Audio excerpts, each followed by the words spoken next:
bakit noong si Honorable Gutierrez at saka si Honorable Fernandez ang nagtanong, relax na relax kang sumagot. Kaya tuloy ako hindi nagtanong kanina.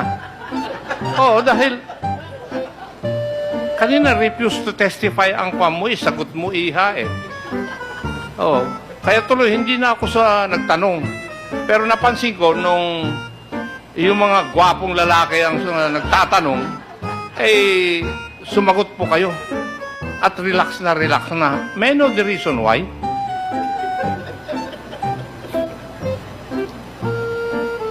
Okay, can I explain po, di ba?